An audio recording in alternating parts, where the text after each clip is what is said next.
नमस्कार दोस्तों। सबसे पहले आज हम बात करेंगे अभी जो बीएसटीसी की परीक्षा हुई 2020 में 21 अगस्त को, उसमें हिंदी के प्रश्नों पर।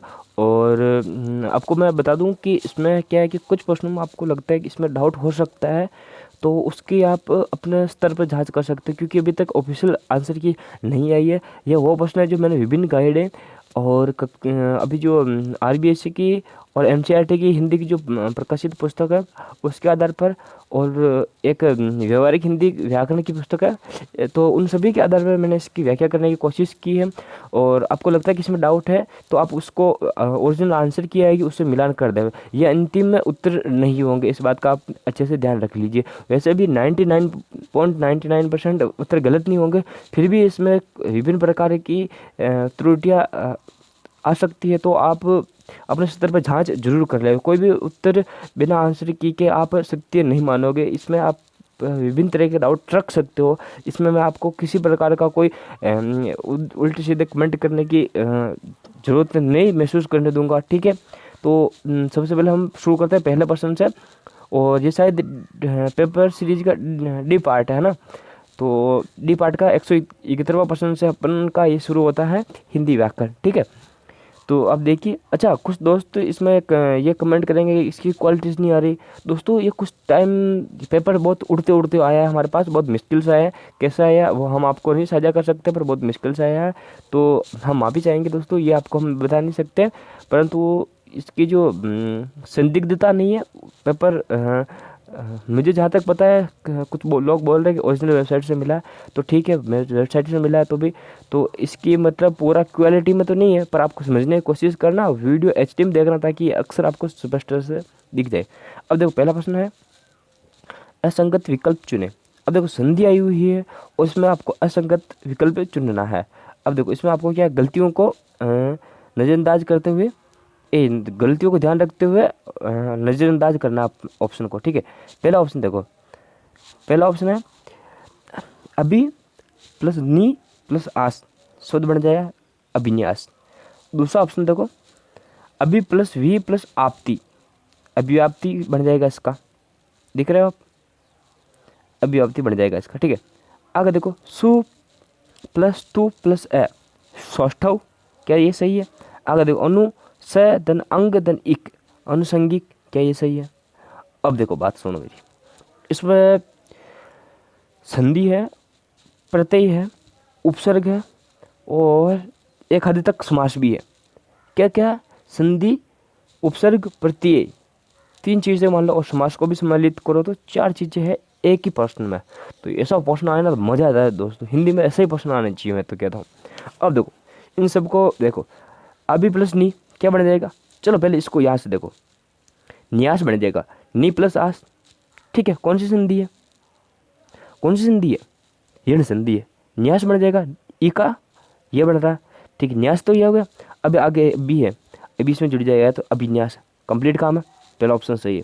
दूसरे ऑप्शन पे देखो, अभी प्लस वी प्लस आपती, आपको सही नहीं दिख रहा तो आप नोट कर लीजिए, अभी प्लस वी प्लस आपती क्या बन जाएगा, अभिव्याप्ति। बढ़ता है कि नहीं बढ़ता, देखो वी है, वी में क्या है, ई, ई यहाँ पे लग जाएगा एक की जगह पे, तो क्या जाएगा या और पति, और वह आधा जाएगा। तो यहाँ पे कौन सी संधि, यहाँ पे भी यण संधि है, ठीक है। और आगे उपसर्ग कौन सा, अभी है, तो अभिव्याप्ति शब्द बन गया, बिल्कुल सही। अभी धन व्याप्ति, व्याप्ति यहाँ से बन जाएगा, अभी ये जुड़ जाएगा, ठीक है, समझ रहे, ठीक है। दो ऑप्शन हो गए क्लियर। अब देखो तीसरा ऑप्शन देखो, सु धन स्तु धन ए, पहले इनको देखो, ए और प्रत्यय बाद में लगाएंगे, बहुत भयंकर प्रत्यय होता है दोस्तों ए। सोस्टो शब्द तो सुना होगा आपने। अब देखो सु और स्तु, स्तु का जो रूप परिवर्तन होता है व्यंजन संधि के अनुसार, वो क्या हो जाता है, स्टू हो जाता है, क्या हो जाता है, स्टू हो जाता है, स्टू। तो सोष्ठु, यहाँ तक क्या हुआ, सोष्ठु हुआ, सोष्ठु, ठीक है। और ए प्रत्यय लेगा, क्या बन जाएगा, सौष्ठव, सुष्ठु धन ए, क्या हो जाएगा, सौष्ठव हो जाएगा। बिल्कुल एक अंदाज से ये सही भी है, और फिर अगर आंसर की में इसको गलत मान लेना तो उसका कोई उपचार भी नहीं है। एक हद तक मैंने 9 या 10 किताबें पढ़ के इस शब्द का अच्छे से विश्लेषण निकाला है, कल से अब तक मैं यही कर रहा था। और मैंने मेरे जो निकाले ना उसके हिसाब से बिल्कुल सही है ये, ठीक है। और अब बचता हमारे पास डी ऑप्शन। तो अब इसको तो है ही, इसमें तो कुछ ना कुछ गलती होगी। अब देखो गलती कैसे निकालनी है वो देखो। अनु, हटाओ आगे लो, संग, सेधन अंग क्या हो जाएगा, सांग। सांग होगा कि नहीं होगा, सेधन अंग कौन सी दीर्घ संधि हो रही है, सांग धन इक, एक प्रत्यय लगेगा। सबसे पहले देखो अनुसंगिक तो बन रहा, अनुसांगिक बन रहा है, अनुसंगिक बन रहा है, अनुसांगिक बन रहा है। पर अनु कब से बन रहा है ये देखो, अनु यहां से बन रहा है, एक प्रत्यय लगने से जो पहला है इसका क्या था, वृद्धि स्वर हो जाता है। तो ए का वृद्धि क्या हो जाएगा, आ हो जाएगा। तो अनुसांगिक तो हो जाएगा, पर यहाँ पर ये जो से है ना, ये है इसके आ की मात्रा नहीं है, तो ये गलत हो जाएगा। सांगिक होना चाहिए ना, क्योंकि यहाँ पर दीर्घ संधि कर रहे हैं हम, से ए और ए का क्या हो जाएगा, आ हो जाएगा। समझ रहे बात को। ऑप्शन कौन सा हो जाएगा, डी एकदम करेक्ट होगा, बिल्कुल करेक्ट होगा। तो पहले उत्तर का क्या, पहले प्रश्न का डी ऑप्शन हो गया। आप अच्छे से समझना है इसको, बहुत विश्लेषण, हमने बहुत टाइम ले लिया इसमें, पर आपको विस्तार से समझाया। चार चीज़ें एक साथ है तो जरूरी है दोस्तों इनको समझाना। और मैं इनको बता दूं कि इनमें जब मैं सब में उपसर्ग गया तो इसमें समास कौन सा हो जाएगा, समास कौन सा हो जाएगा, अपना अविभाज्य समास हो जाएगा, ठीक है। चार चीज़ें कंप्लीट। अब देखो थोड़ा सा रामायण को देख लो। रामायण बहुत सरल है, आप लगभग सब पढ़ के आते हैं इस शब्द को। देखो रामायण जो शब्द है ना, किससे बना, राम प्लस अयन से। किससे बना दोस्तों, राम प्लस अयन से। अयन, राम अयन, अयन राम में जुड़ेगा तो क्या बन जाएगा, रामायण। ये न जो र है ना, इसके कारण किस में हो जाता है, अण में बदल जाता है। री, देखो री, र और से, ये भी हलंत वाले है ना, या बिना हलंत वाले भी चलते हैं। अगर ये शब्द आए ना तो न किस में चेंज हो जाता है, उस शब्द का न किस में चेंज हो जाता है, न अण में चेंज होता है, ये वाला, ठीक है। समझ गए। आगे देखो इसका कौन सा ऑप्शन, दूसरा ऑप्शन बिल्कुल सही है, ठीक है। एक मिनट, हाँ आगे देखो 173वां प्रश्न देखो आप, एक मिनट, कहाँ जा रहा है, रुक रे।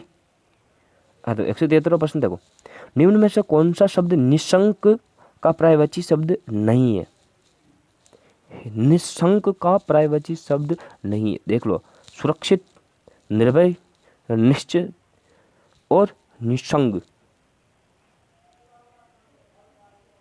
निशंक का निशंग कभी नहीं होगा, निशंक का निशंग कभी नहीं होगा।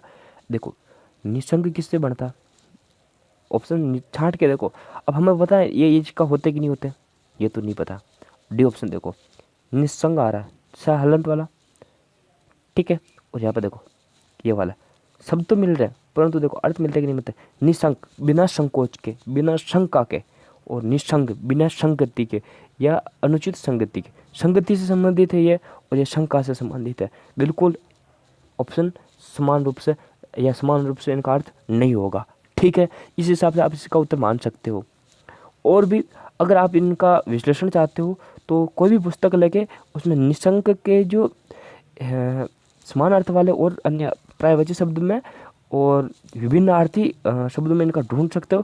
वहाँ पर आपको ये ऑप्शन नहीं मिलेगा, ये मिलेंगे सुरक्षित, निर्भय और अनिश्चित वाले, निश्चित वाले, सॉरी। तो ये ऑप्शन आपको मिल जाएंगे। तो मेरे हिसाब से इसमें निशंक है, और आप इंतजार कीजिए इसमें किसका, ओरिजिनल आंसर की का। देखो अब अगला प्रश्न पर देखो, हम अगला प्रश्न क्या कह रहा है। 174वां प्रश्न देखो, बैठ गए सब त्रिछाया में, शब्द में शुद्ध रूप होगा, त्रिछाया का शुद्ध रूप लिखना है। संधि बता दूं मैं पहले, संधि कौन सी है सबसे पहले आप बताओ, संधि कौन सी है त्रिछाया शब्द में। क्या आप संधि नहीं जानते, बहुत अच्छे से जानते हैं हम संधि को, हमारे बहुत अच्छे से संधि पड़ी हुई है भाई साहब। तरु और छाया, 6 शब्द आने पर 6 का आगम होता है। चागम संधि बड़ी होगी आपने संस्कृत में और हिंदी में भी होती है, और परंतु उसको व्यंजन में सम्मिलित कर दिया गया है। व्यंजन संधि में सारी संधियाँ आ गई, उसमें आगे रूप नहीं होता। वरना संस्कृत में पढ़ते तो आपको पता होता है कि तरु और छाया 2 शब्द हैं, और जो ये 6 है ना, जी 6 जब भी आता है उसके आगे क्या आ जाता है, च आ जाता है, वो भी कौन सा, हलंत वाला। तो कौन सा शब्द हो जाएगा, तरु छाया, बिल्कुल सही हो जाएगा, ठीक है, बिल्कुल सही है। आगे देखो 175वां प्रश्न देखो, प्रश्न है प्रसिद्ध उपन्यास गोदान के लेखक हैं, बताओ गोदान के लेखक कौन है। गोदान के लेखक कौन, आप कमेंट करो जल्दी से, बताओ जल्दी से, गोदान के लेखक कौन है जो, कौन है गोदान के लेखक? प्रेमचंद है। ये दोस्तों साहित्य से प्रश्न आया हुआ, परंतु इतना कोई टेंशन लेने की जरूरत नहीं है कि साहित्य से प्रश्न आता है कि नहीं। ये दोस्तों बिल्कुल नॉर्मल सा प्रश्न है। और क्यों आया हुआ ये देखो, कारण देखो। ये जो है ना 12वीं तक हम इस चीज़ को पढ़ते हैं, प्रेमचंद को हर क्लास में प्रेमचंद की कहानी तो होती है, इसलिए इनका प्रश्न देना एक हिसाब से वाजिब भी है। और एक हिसाब से वाजिब क्यों नहीं है? क्योंकि हमारे केवल व्याकरण है, ठीक है, तो इसको असंगत भी कह सकते हैं, पर तो मेरे हिसाब से बिल्कुल सही है, क्योंकि आपको बेसिक नॉलेज भी तो होना चाहिए साहित्यकारों का। जिस प्रकार संस्कृत में भी तो होता है ना, प्रसिद्ध पुस्तकों के वो जो लेखक है पाणिनि है और अष्टाध्यायी के, और उनके लेखक जो होते हैं ना, वो बहुत जरूरी होता है उनको याद करना। प्रारंभिक ज्ञान होना चाहिए, इनमें भी इनका प्रारंभिक ज्ञान आपको होना चाहिए, ठीक है। तो आगे देखो, यदि मन लगाकर काम करोगे तो सफलता प्राप्त करोगे। इस वाक्य किस प्रकार का है? 176वां प्रश्न देखो, किस प्रकार का वाक्य बताओ मुझे सबसे जल्दी, फास्ट बताओ। साधारण वाक्य, मिश्र वाक्य, संयुक्त वाक्य, 3 प्रकार के वाक्य। देखो 3 प्रकार के वाक्य कभी एक साथ नहीं होता, काट दो ऑप्शन को। यहाँ पर तो आ रहा 2 वाक्य है। सफलता, यदि मन लगाकर काम करोगे तो सफलता अवश्य प्राप्त करोगे। साधारण वाक्यों को काट दो, 2 वाक्य मिल रहे हैं। अब देखो, क्या एक वाक्य दूसरे वाक्य पर आश्रित है? मन लगाकर काम करोगे तो क्या बता रहा है? तो क्या है? निपात है। ये निपात क्या बता रहा है? कि जो पहला जो वाक्य है वो इंपॉर्टेंट है, दूसरा उस पर क्या है? आश्रित वाक्य है, ठीक है। तो इसमें कौन सा उत्तर हो जाएगा? इसमें मिश्र वाक्य हो जाएगा, जिसमें एक मुख्य वाक्य होता है, दूसरा कौन सा होता है? उस पर आश्रित उपवाक्य होता है। आगे देखो, एक बार थोड़ा ऊपर ले लेते हैं स्लाइड को। अगला प्रश्न कौन सा अपना? अगला है 177वां प्रश्न, शानदार जबरदस्त प्रश्न है। निम्नलिखित में से तत्पुरुष समास का उदाहरण है। पिछली बार एक प्रश्न आया था दोस्तों इसमें अव्ययभाव समास का, वो बहुत जबरदस्त प्रश्न था। उसमें क्या है, 3 शब्द तो ऐसे दिए थे जिसमें इसमें 4 शब्द में अव्ययभाव समास तो था, परंतु उसमें क्या उसका रूप परिवर्तित हो रहा था। जैसे आवश्यकता है तो उसमें आवश्यकताएं कर दी, ऐसे मतलब प्रतिरूप है तो प्रतिकृतियां है, तो ऐसी चीज़ें बताई जिसमें उनका बहुवचन बनता हो। तो वो जहाँ पर बहुवचन बन जाता वो कौन सा समास नहीं हो सकता? अव्ययभाव समास कभी नहीं हो सकता, ठीक है।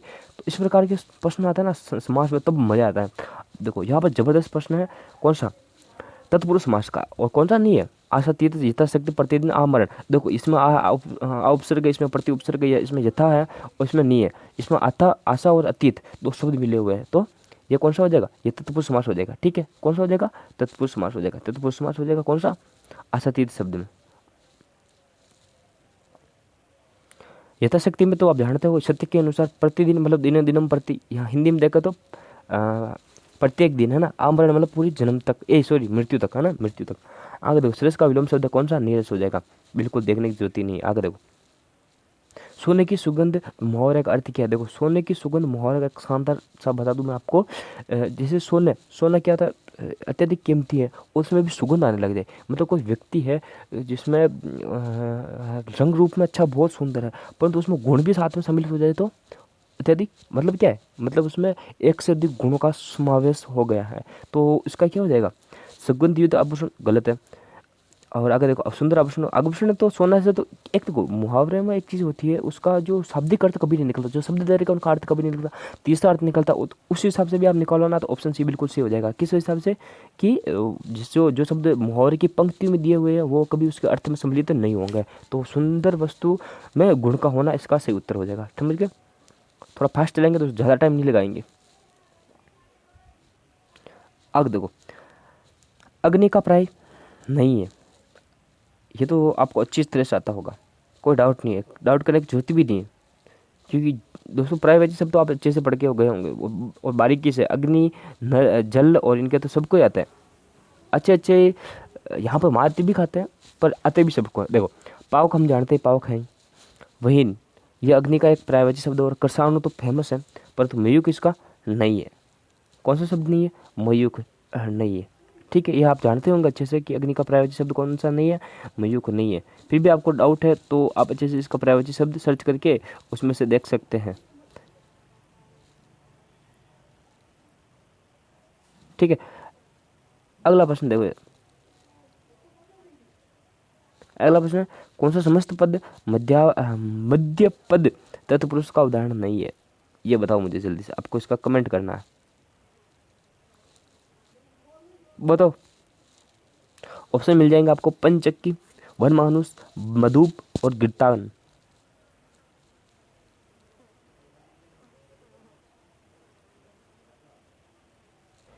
तो अब तक आप अच्छे से समझ गए होंगे कि किसमें मध्य पद लोपी तत्पुरुष समास नहीं है। देखो ये कोई विशेष समास नहीं है, केवल इसका एक विशेषता है किसी पद की।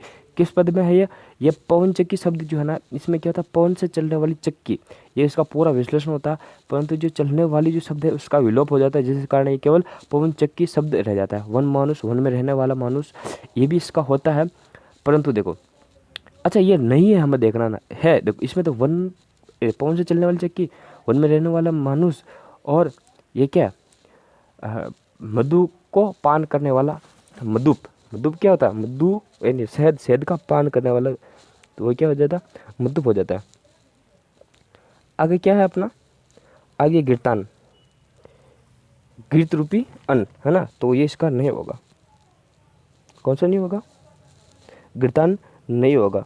ठीक है, आप अच्छे से इसको समझते होंगे, जानते होंगे इस शब्द को। गिरतान इसका उदाहरण नहीं, कहीं पे ढूंढ लेना, गिरतान नहीं है।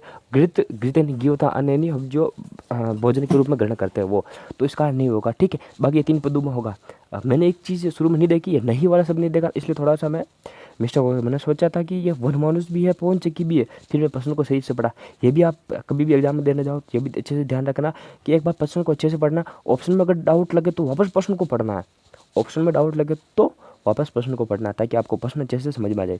आगे देखो, आगे प्रश्न है कितना, 181 हो गया ना, हाँ 182 वाला प्रश्न देखो, जबरदस्त प्रश्न दोस्तों, मजा आ गया प्रश्नों का। तो हिंदी का तो पूछो ही मत आप। हाँ आप देखो, ई प्रत्यय का प्रयोग नहीं हुआ, किसमें ई प्रत्यय का प्रयोग नहीं हुआ। देखो पाणिनीय, विचारणीय, मानवीय और बहुधीय, सब में ये लगा हुआ लास्ट में। परंतु मिस्टेक क्या हुआ मैं बता देता हूँ। पहले इससे पहले आपको क्या करना, आपको ना चैनल को लाइक जरूर कर दीजिए और सब्सक्राइब जरूर कर दीजिए। वीडियो अच्छा लग रहा है ना तो लाइक जरूर करो, सब्सक्राइब नहीं किया सब्सक्राइब करो पहले, वो इसका कमेंट करो कि मुझे पता चले कि क्या कर रहे हो, कौन सा शब्द में कर रहे हो। देखो सबसे पहले ऑप्शन देखो, बहुधी है ना, बहुधी, बहुधी में आप निकाल रहे हो, ये निकाला बहुत, बहुत बहुत शब्द है, ये हटा सकते हो बौद्ध, और बहुधी है, इसमें से ये शब्द हटा सकते हो, बौद्ध का अर्थ निकलता है, मतलब आपका आपके इस हिसाब से निकल सकता है। मानवीय, मानव है, इसमें ये शब्द लिखा है बहुत आसानी से। अब देखो बचा क्या, पाणिनीय और विचारणीय। हम जानते हैं पाणिनी मूल शब्द है, इसमें ये प्रत्यय लगा हुआ है। पाणिनी सुना तो होगा ना संस्कृत में, पानी, पाणिनी, पाणिनी सुना है। और एक पानी भी शब्द होता है, परंतु हम यहाँ पाणिनी से लेंगे। अगर पानी लें तो भी इसका अर्थ निकाल सकता है पानी, और अनी लगा के, पर अनी लगाए तो फिर इसका पाणिनीय हो जाता है, तो ये नहीं होगा। इसको हटाओ, पाणिनी मूल शब्द है जो कि एक व्याकरण है, जिन्होंने व्याकरण की रचना की। व्याकरण का, मैंने व्याकरण नहीं कहा, व्याकरण जो व्याकरण की रचयिता होते हैं। अगर देखो विचारणी जो शब्द है ना, इसमें मूल शब्द क्या है, विचार है। एक मिनट इनको सबको हटा देता हूँ। अब देखो शुरू से देखो, विचार और लास्ट में क्या, अणीय, अणीय, अणीय कभी प्रत्यय नहीं होता, प्रत्यय कौन सा होता, अनीय, विचार और अनीय। ठीक है, सही होगा, ये सही होगा। अब देखो अणीय क्यों आ रहा, अणीय इसलिए आ रहा, मैंने कहा था ना, री रे से, कौन सा, री रे और से कौन सा, षटकोण वाला, ये जब आए तब क्या होता है, न अण में चेंज होता है, अण में चेंज होता है। यहाँ पे क्या आ रहा है, यहाँ पे क्या आ रहा है, रे आ रहा कि नहीं आ रहा, आ रहा है दोस्तों, आ रहा, तो इसमें विचार नहीं हो जाएगा। आगे देखो, एक अकेला 2 11 का अर्थ क्या है, बहुत सिंपल सा प्रश्न है। देखो ऑप्शन सुन लो पहले, एक प्रवृत्ति का नहीं होना, संगठन में शक्ति होती है, झगड़ा दोनों से होता है, और चालाक से चालाक को काम पड़ता है।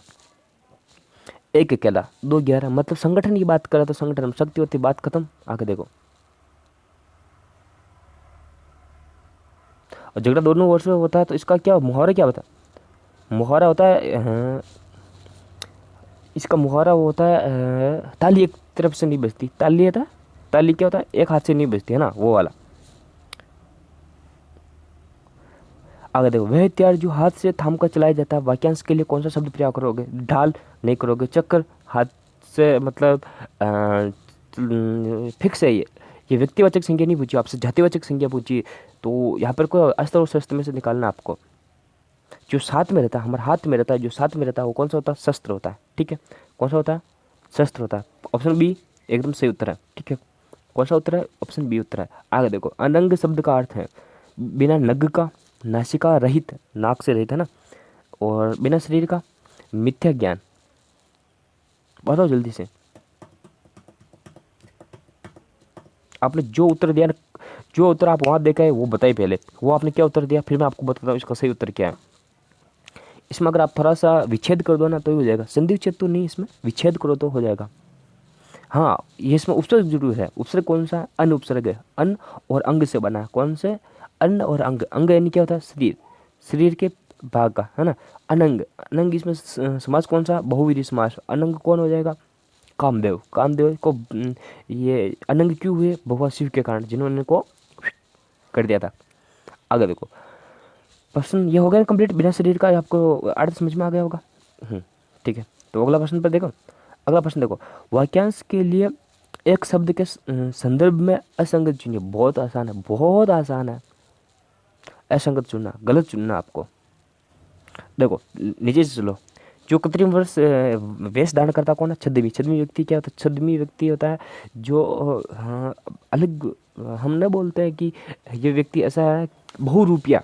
बहुरूपिया बोलते हैं ना, बहु प्रकार के रूप धारण कर सकता है। जैसे उत एक उपसर्ग है, उद या उत उपसर्ग है ना, वो क्या होता है जिसके साथ मिलता है वैसे हो जाता है। ठीक है, जैसे प्रोज्वल है ना, तो उसमें उत उपसर्ग जो ज में चेंज होता है, कभी ले में चेंज होता है, कभी द में, कभी त में, कभी किसी में चेंज होता है। तो उसको विभिन्न प्रकार के रूप है, तो वो क्या होता है? छद्मी है, विभिन्न प्रकार के रूप ग्रहण कर सकता है। तो यह मैंने हिंदी व्याकरण के संदर्भ में इसका उदाहरण दिया है। ठीक है, आगे देखो। सुंदर और लंबा केसों वाली विषेकनी, ए विकेशनी। विकेशिनी मतलब जिसके विशेष रूप, वि का अर्थ क्या होता है? विशेष। विशेष रूप के, विशेष रूप से केस जिनके हैं या विशेष केस जिनके हैं वो कौन सी है? विकेशिनी होते हैं ना। आगे देखो, जिसका हाथ बहुत तेज चलता है, शिप्र हस्त, बिल्कुल सही है। शिप्र मतलब होता है तेज, और हस्त का मतलब हाथ। ठीक है, ये होगा। जिसका के करा गया, सॉरी, जिसका क्रय किया गया हो। क्रय मतलब जिसको खरीदा गया हो, तो उसे क्या बोलेंगे? उसे क्रय बोलेंगे। और जिसे बेचा गया उसे विक्रय बोलेंगे। ठीक है, इसमें इसका गलत हो जाएगा ना, बिल्कुल सिंपल से हम समझ सकते हैं, बिल्कुल पहला ऑप्शन सही है इसका। और किसी प्रकार की डाउट आता है और आंसर किए आने के बाद में इसका वापस वीडियो बनाऊंगा कि उन्होंने किस चीज़ में क्या गलती की है और मैंने क्या गलती की, इसका मूल्यांकन होना भी बहुत ज़रूरी है। वो भी मैं इस पर बना के जरूर डालूंगा। और अगर कोई गलती नहीं रही तो मैं वीडियो नहीं डालूंगा। ठीक है, और एक काज तो मतलब वो ऐसा मान ही लेते हैं। पिछली बार भी मेरे साथ ऐसा हुआ था, फिर वो प्रश्न रद्द हुआ। आपको पता है कि हिंदी का एक रीजनिंग का रद्द हुआ था, तो उसमें भी हिंदी का एक गलत ऑप्शन था, मैंने कुछ और बताया था, उन्होंने कुछ और बताया, फिर वो प्रश्न भी रद्द हो गया था। तो इस प्रकार की चीज़ें भी हो जाती है। ठीक है, 186 तक अपना कंप्लीट हो गया। अब देखो अगला प्रश्न देखें। ये बी सीरीज है ना, बी सीरीज में आप इनको ढूंढ सकते हो, और सी डी ए में थोड़ा विभिन्न तरीके से अलग जगह पर इनको ढूंढ सकते हैं। ठीक है, तो 186 से आगे वाले प्रश्न देखते हैं। एक मिनट, 187 क्वेश्चन है। निम्न में से अशुद्धि वाक्य का चुनाव कीजिए। वह डालना नहीं है, चुनना है। ठीक है, अब देखो ऑप्शन एक है, ऑप्शन ए है। ठीक है, किसी और अन्य से परामर्श लेना। ए सॉरी सॉरी सॉरी सॉरी, किसी और अन्य से परामर्श लीजिए। यहाँ पर देखो, किसी और अन्य दो शब्द आ गए। अन्य या किसी और, दोनों में से एक शब्द का प्रयोग करना होता। पहला गलत, गलत गलत छांटते जाओ, लास्ट में क्या बच जाएगा? शुद्धि बच जाएगा हमारे पास। कृपया अपनी वक्तव्य, कृपया अपना वक्तव्य प्रदान कर अनुग्रहित करें। ठीक है, इसको भी छोड़ो। हम सब में मानवीय दुर्बलताएं हैं। ठीक है, मैं निरंतर कार्य करने का अभ्यस्त हूँ। अब देखो, इनमें से केवल किस में गलती मिली है आपको? पहले ऑप्शन में मिली, तो क्या पहला ऑप्शन सही उत्तर हो जाएगा। अगर फिर आपको यहाँ पे बोल देता ना, निम्न में से किसका चुनाव कीजिए? शुद्ध का चुनाव कीजिए, तो आपके पास तीन उत्तर होते हैं। फिर इसको आपको इतना विश्लेषण करना पड़ता, इतना विश्लेषण करना पड़ता ना, आप थक जाते। फिर आपको लास्ट में उत्तर मिलता, परंतु डायरेक्ट यहाँ पे पहले में आपको मिल गया। तो ये बहुत एक हिसाब से थोड़ा सरल प्रश्न भी है, और जिन्होंने अशुद्धि अशुद्धि नहीं पढ़ी उनके लिए थोड़ा सा कठिन भी है, ये मैं मानता हूँ। ठीक है, वाग जल का संधि विच्छेद कीजिए। वाग जल का संधि विच्छेद कीजिए, बहुत आसान है। आपने अगर व्यंजन संधि पढ़ी है तो आप अच्छे से निकाल सकते हो। वाक दन जाल है ना, तो ये आप यहाँ पे भी जाल हो जाएगा। वाक जाल मतलब, वाक जाल का अर्थ क्या होता है? वाक यानी बोली, हमारे जो मुख से हम बोलते हैं वाक, वायु। अम, ठीक है, तो इस जो वाक है ना, हमारी जो बोली, हमारा जो उच्चारण है ना, उससे हम जाल बुनते हैं। मतलब किसी को अपने वाक जाल में फंसा दिया, हमने अपने वाक जाल में फंसा दिया। हमने उनको अपनी बोली में फंसा दिया। इस प्रकार होता है। ये ज़्यादातर तत्व किन में पाया जाता है? ये जो विभिन्न प्रकार के एडवोकेट होते हैं ना, वकील, उनमें पाया जाता है ये। वो बहुत, इनका शब्दों का विश्लेषण बहुत शानदार होता है। और जो टीवी में एंकर होते हैं ना, वो उनमें भी ये चीज़ होती है। आगे देखो, विद्या धन शब्द में कौन सा समास है? बिल्कुल आसान सा है। अब देखो, द्वंद्व है क्या? विद्या और धन नहीं होगा, नहीं होगा, इसका द्वंद्व नहीं होगा, क्योंकि द्वंद्व में एक चीज़ आती है, ये वाली माइनस विद्या धन, राम सीता, कुछ आ रहा है विद्याधन। तो विद्याधन को हम किस रूप में लेते हैं? जैसे एक शब्द सुना होगा आपने, बहु सागर, बहु रूपी सागर, या सागर रूपी बहु। अब देखो, विद्या रूपी धन शब्द का अर्थ बन रहा, हाँ भी बन रहा, बिल्कुल शानदार बन रहा। तो कौन सा हो जाएगा? कर्मधारय हो जाएगा। तत्पुरुष में क्या था? विद्या का धन, ये भी हो सकता है। अगर अव्ययभाव, अव्ययभाव नहीं हो सकता। तो इस चीज़ में एक डाउट है जो मेरे को पिछली बार भी रहा था और इस बार भी है। तो इसका विद्या का धन आप तत्पुरुष समास में रखो। अभी क्या रखो? विद्या का धन, विद्या रूपी धन और विद्या का धन। यहाँ पे जो कर्ता ने कर्म को,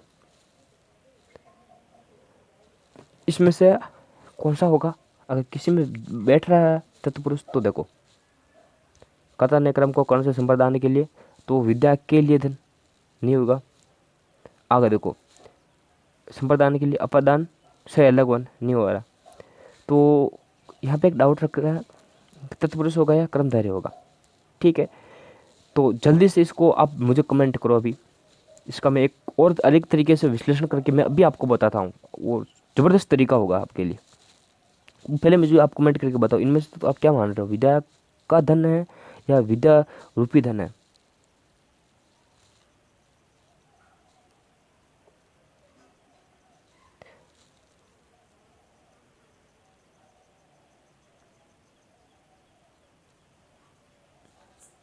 क्या है? अब मैं आपको बता दूं, जिन्होंने भी क्रमधारय समास निकाला ना, बहुत बिल्कुल एकदम सही है। विद्या रूपी धन, इसमें उपमेय उपमान वाला हो जाएगा। धन को किसकी साथ उपमा दी गई? विद्या के साथ। ठीक है, डाउट होता है किसी प्रकार का, तो मैं इसके लिए ज़रूर आंसर की के साथ आपको उत्तर प्रस्तुत करूँगा। आपको बिल्कुल टेंशन लेने की ज़रूरत नहीं है। आप इसको ना एक चीज़ को स्टार डाल के लिख दो इस प्रश्न को। ठीक है, प्रश्न मैंने ये उत्तर मैंने शब्द बहुत ढूंढा, मुझे नहीं मिला कहीं पे भी, तो इसका मैं विश्लेषण करने के आधार पर निकाल रहा हूँ। तो मुझे क्या मिल रहा है? मुझे कर्मधारय मिल रहा है। फिर आप है ना अगला वीडियो जरूर देख लेना, जिसमें मैं जो कुछ डिफरेंट उत्तर मिलता है ना आंसर की, मैं वो मैं ज़रूर अपलोड करूँगा। ठीक है, तो ये पहला प्रश्न है जो हमारा स्टार में गया हुआ। ठीक है, जिसके लिए मैंने आपको शुरू में ही बता दिया था। पर आप अभी मानक रूप में किसको मानोगे? प्राथमिक रूप से कर्मधारय को मान लो। ठीक है, आगे देखो, कवि, कवि का स्त्रीलिंग शब्द है। ये देखो बहुत बार आ चुका। मैंने ना अभी तक जितने एग्जाम दिए ना, मैं इसको 7 या 8 बार देख चुका हूँ। ये मैंने शायद शब्द शुद्धि का एक वीडियो डाला होगा है, उसमें है ये कवियति वाला है उसमें। अब देखो कौन सा होगा इसमें? होता कब यित्री, कब यित्री कौन सा वाला? बड़ा वाला। त्री कौन सा वाला? बड़ा वाला। ज़्यादातर जो स्त्री वाली चीज़ जो वह शब्द है ना, उनमें क्या लास्ट का शब्द बड़ा होता है। परंतु कुछ शब्द है जैसे मंजू है ना, मंजू, इसमें भी छोटा होता है। गुरु में छोटा होता है।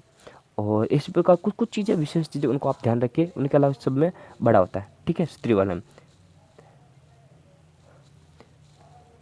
लेखिका का तो आप अच्छे से जान सकते हो, मिस्टेक यहीं पे होती है। वाक्यांश के लिए एक शब्द के संदर्भ में संगत को चुनिए, मतलब जो सही हो उसे चुनना है। आप देखो, जिसकी इप्सा गई हो, ईशान, ईशान मतलब ईशान एक दिशा के रूप में है। और यहाँ पे क्या बताया? जिसकी इप्सा, मतलब क्या? एक विशिष्ट प्रकार की इच्छा से आपको इसको संगत करना, उसे आप इसको जोड़ सकते हो। अगर देखो, जो छाती के बल चलता हो, उत्तक्षिप्त, जो छाती से निकलता हो वह है उत्तक्षिप्त। वर्ण सुना होगा उत्तक्षिप्त, तो अपने जो हृदय से मतलब आगे हवा निकलती है और एकदम जीभ गिरती है, जैसे ड ड ड़, वो वाला है ये। अगर देखो, जिसकी दोनों पक्षों में निष्ठा हो वो उभयनिष्ठ है। बिल्कुल, ये एकदम सही है, उभयनिष्ठ है। जिसकी दोनों में निष्ठा हो वो क्या? उभयनिष्ठ। बिल्कुल सही। जो अच्छे कुल में उत्पन्न हुआ वो कृतार्थ, जो अच्छे कुल में उत्पन्न हुआ उसे कृतार्थ नहीं कहते। क्या कहते हैं उसे, उसे ना किसी भी 2-3 प्रकार के शब्द होते हैं, या तो उसको उच्च कुली भी कह सकते हैं, और अभी 2-3 शब्द और है जो मेरे दिमाग में नहीं आ रहा है। उच्च कुली और एक संस्कारी जैसा कुछ और शब्द है जो भी मेरे मस्तिष्क में नहीं आ रहा, मैं आपको बता दूंगा अगर आता है बीच में तो। आगे देखो, अगला प्रश्न, निम्न में से निम्न शब्दों में किसकी वर्तनी शुद्ध है। एक शब्द आता है अनु, और है एक है ग्रह, और एक है इत प्रत्यय। अब देखो इत है ना, इत में जो ई है ना, ये जो ई है ना, इसका प्रभाव क्या क्या पड़ता है, ये देखो इसका प्रभाव, ये इत प्रत्यय लगने से जो से होता है ना, वो से इसमें बदल जाता है, और जो र होता है ना, वो री में हो जाता है। अब देखो ये प्रभाव कहाँ कहाँ पर आ रहा है, यहीं पे दिख रहा है आपको, और एक यहाँ पे दिख रहा है, दोनों चीज़ें दिख रहा है, दिख रहा है कि नहीं दिख रहा है, बताओ मुझे, दिख रहा है। तो इत प्रत्यय हमेशा कैसे, सॉरी उपसर्ग हमेशा छोटी ई वाले होते हैं। कैसे होता है, छोटी ई छोटा ऊ वाले होते हैं। कैसे होते हैं, छोटी ई छोटा ऊ, मतलब हर्ष ई और हर्ष ऊ वाले होते हैं। तो आप बता सकते हैं अच्छा ऐसे कौन सा हो जाएगा, अनुग्रहित हो जाएगा, अनुग्रहित नहीं होगा, छोटा वाला होता। ठीक है, तो उसका उत्तर सी वाला बिल्कुल सी है। आगे देखो, आगे देखो, निम्न में से संधि का सही विकल्प का चयन कीजिए। परिष्कार, प्रोज्वल और कृपाचार्य और निष्ठुर। देखो इसमें भी एक, हाँ स्टार, ये मेरे हिसाब से नहीं डालना चाहिए स्टार। देखो ये जो सही चुन है ना, उसकी जगह एक होना चाहिए गलत, गलत विकल्प का चयन कीजिए। तो हम एक चीज़ को चयन करते हैं, वो है प्रोज्वल को। इसमें क्या होता है, प्र धन उत, सॉरी एक मिनट, ये मिस्टेक हो गई, प्र धन उत धन ज्वल हो जा, प्र उत या उद प्लस ज्वल होता। ठीक है, यह एक तो गलती है। निधन स्तुर, इसका निष्ठुर होता, ये भी हमें पता। कृपा धन आचार्य, कृपाचार्य हम इनको जोड़ के कृपा धन आचार्य, तो कृपाचार्य, ये भी सही, ये भी सही, ये भी सही। तो गलत कौन सा, ये है प्रो धन उत धन ज्वल होना चाहिए, तो ये प्रोज्वल इन्होंने सीधे ही कर दिया। और जे का आगम तो होता ही नहीं, हमने चे का आगम सुना, तो उस हिसाब से भी गलत है। और ये शब्द बिल्कुल सही है प्रोज्वल, क्योंकि इसमें उत हलंत वाला है और जे भी हलंत वाला है, तो इसमें डबल जे आएगा, वो भी हलंत वाले आएंगे। समझ गए बात को। इसमें जो गलत विकल्प चुनना का होना चाहिए मेरे हिसाब से, तो एक हिसाब से आप इसको स्टार में डाल सकते हो, या उनको हटाना चाहिए, या उनको बताना चाहिए कि वो प्रश्न क्या बनाना चाह रहे हैं। किसी भी तरह का विश्लेषण करके देख लो, मैं 3 घंटे लगे मेरे को इसका विश्लेषण करने में, पर मैं एक ही निष्कर्ष पे पहुंचा हूँ कि इसका उत्तर यही होना चाहिए, और प्रश्न की जो उन्होंने लैंग्वेज चुनी है वो गलत है। ठीक है, तो इसको भी आप स्टार डाल सकते हो, क्रॉस नहीं डालना, स्टार डालना है। क्या डालना है, स्टार डालना है। ठीक है, स्टार डाल लो इस प्रश्न को भी। 2 प्रश्न जो स्टार पर गए हैं, पिछली बार भी 2 गए थे, पर उन्होंने एक को ही रद्द किया। तो अब की बार देखते हैं कितना रद्द करते हैं वो। अगर देखो, किस विकल्प में इत प्रत्यय का प्रयोग तद्धित रूप में हुआ है। तद्धित रूप में क्या हुआ, प्रत्यय का प्रयोग हुआ। तद्धित प्रत्यय कौन सा होता है, वो होते हैं जो, देखो एक तो होता है कृत प्रत्यय, और होता है तद्धित प्रत्यय। कृत प्रत्यय कौन सा होता है, जो क्रिया के पीछे लगते हो, और तद्धित प्रत्यय कौन सा होता है, जो संज्ञा, सर्वनाम, विशेषण आदि के पीछे लगते हैं। ठीक है, तो यहाँ पर देखो आप क्रिया कौन कौन सी, उनको छाट दो। मापित, मापना क्रिया, हाँ भाई साहब है, काटो, नहीं होगा ये। इसमें देखो लिखित, लिखना क्रिया, हाँ भाई साहब है, इसको काट दो।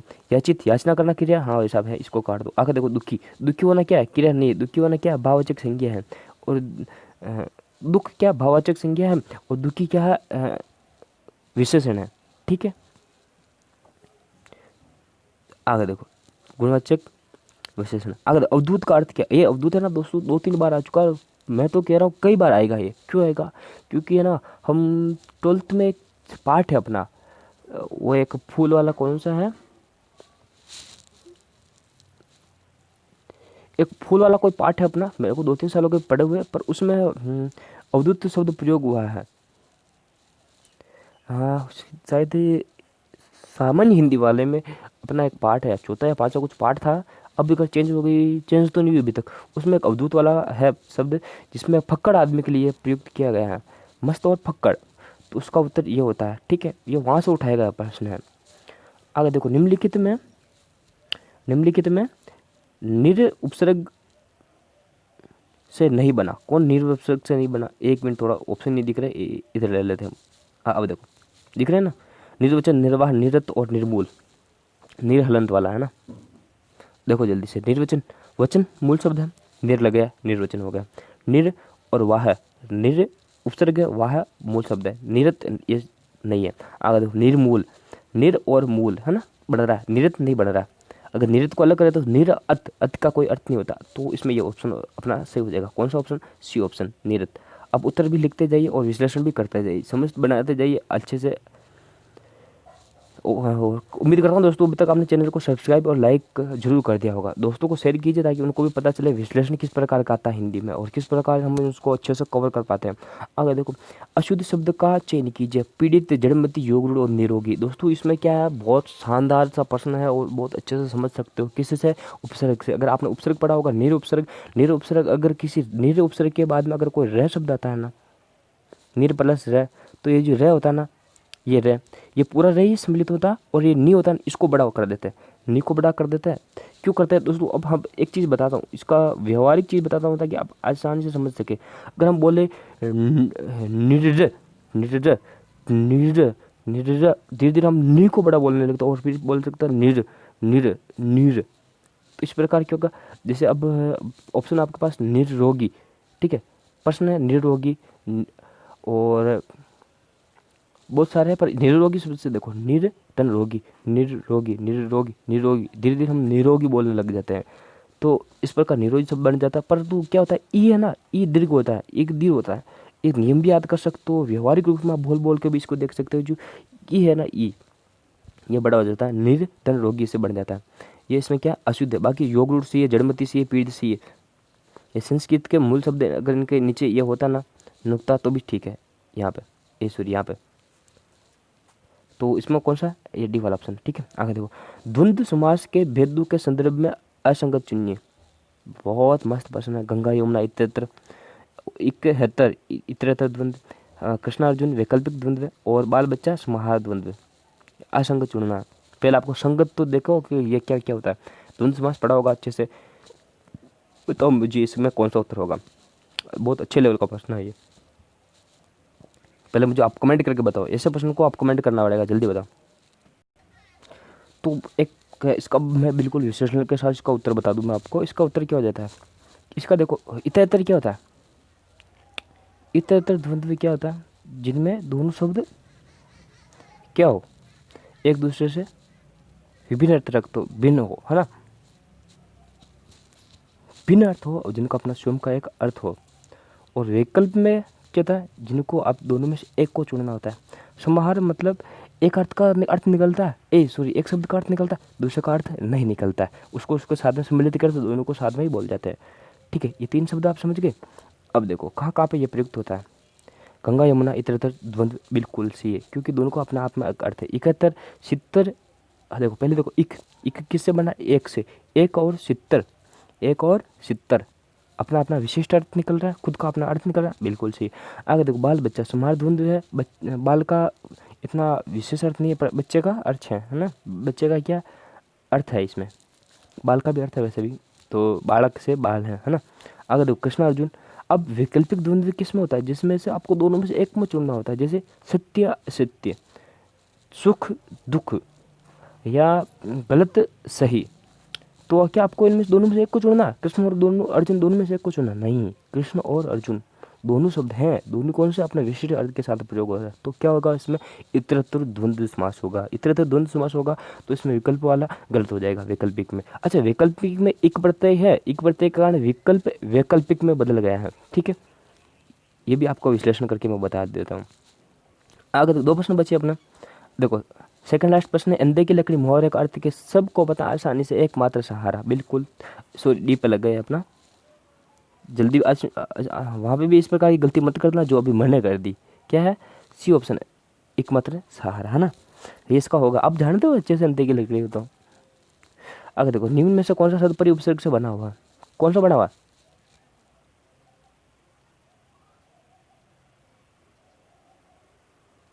बताओ जल्दी से, परी उपसर्ग से कौन बना, कौन सा बना? अरे बिल्कुल सही है यार, कहाँ पर देखना, बिल्कुल सही, सबको दिख रहा है ये। एक मिनट, कहाँ चला गया रे, रुक रे, कहाँ पे थे हम? हाँ, यहाँ पे देखा कैसे परी मिल रहा है, और दी है, दी मूल शब्द है, इसके आगे परी लिखा हुआ है।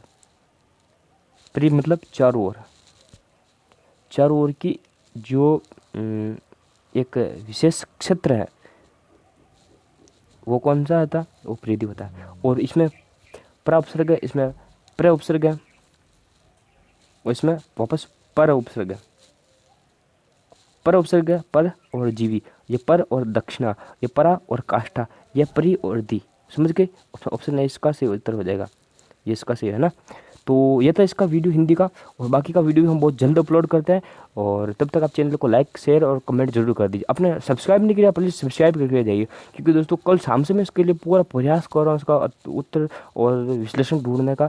तो अभी तक जितना मिला, जितना मुझे मिल सका, तो इसका मैंने कर दिया। बाकी विषय का भी मैं बहुत जल्द अपलोड करता हूँ। बहुत बहुत धन्यवाद दोस्तों, आपने इतना सपोर्ट दिया, इतना प्यार दिया, बहुत बहुत थैंक यू।